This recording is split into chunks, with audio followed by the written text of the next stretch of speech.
শতকরা সংক্রান্ত বিভিন্ন গাণিতিক সমস্যার সমাধান করার আগে আমরা শতকরা সংক্রান্ত কিছু বিষয় জেনে নিই। ভগ্নাংশ থেকে শতকরা। ভগ্নাংশ থেকে কিভাবে শতকরা প্রকাশ করব, যেমন 5/1 সমান লিখব 5/1 গুণন 100 গুণ 100/1। এখানে আমরা 100 গুণ করছি, আবার 100 ভাগ করে দিয়েছি। আর 100/1কে আমরা লিখতে পারি পার্সেন্ট। 100/1কে আমরা পার্সেন্ট লিখি, এই যে পূর্বের ভিডিওতে দিয়েছিলাম পার্সেন্ট ইকুয়াল 100/1। তো আমরা 100/1কে সরাসরি যদি পার্সেন্টে লিখি তাহলে আমরা লিখতে পারি 5/1 ইকুয়াল 5/1 গুণ 100%। সরাসরি পার্সেন্ট লিখে দিলাম, এই অংশটাকে পার্সেন্ট লিখে দিলাম। তাহলে 5, 20, 100, তাহলে 20%। এখন আরেকটা ভগ্নাংশকে আমরা পার্সেন্টে প্রকাশ করি। যেমন 5/4কে শতকরা প্রকাশ করলে নিচের কোনটি হয়? এটা আনসার ও প্রতিরক্ষা বাহিনীর বিভিন্ন পদের পরীক্ষা আসছিল 2025 সালে। এখানে আমরা এটা সমাধান করব।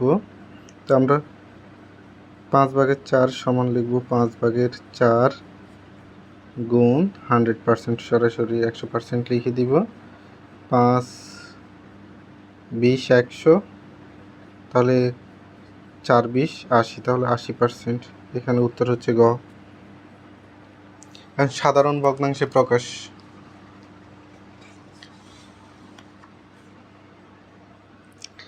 শতকরা আছে, এটাকে আমরা ভগ্নাংশে প্রকাশ করব। তাহলে ভগ্নাংশে আমরা কিভাবে প্রকাশ করব? যেমন এখানে 25% আছে, সমান আমরা লিখব পার্সেন্ট সমান কত? পার্সেন্ট সমান 100/1। যখন ভগ্নাংশে নিয়ে যাব, আমরা পূর্বের ভিডিওতে এই সংক্রান্ত বিস্তারিত আলোচনা করছি। তাহলে উপরে দিব 25, নিচে দিব 100, পার্সেন্ট উঠে যাবে, ইকুয়াল 4, 25, 100, 4/1। একইভাবে 50% সমান 100/50 সমান 50 দুগুণে 100, 2/1। 125% সমান 100 নিচে আর উপর হবে 125। 4, 25, 100, 5, 25, 125, 4/5।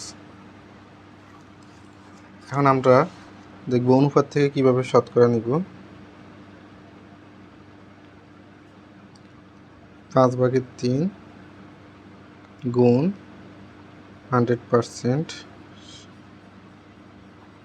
5, 20, 100, 3, 20, 60%।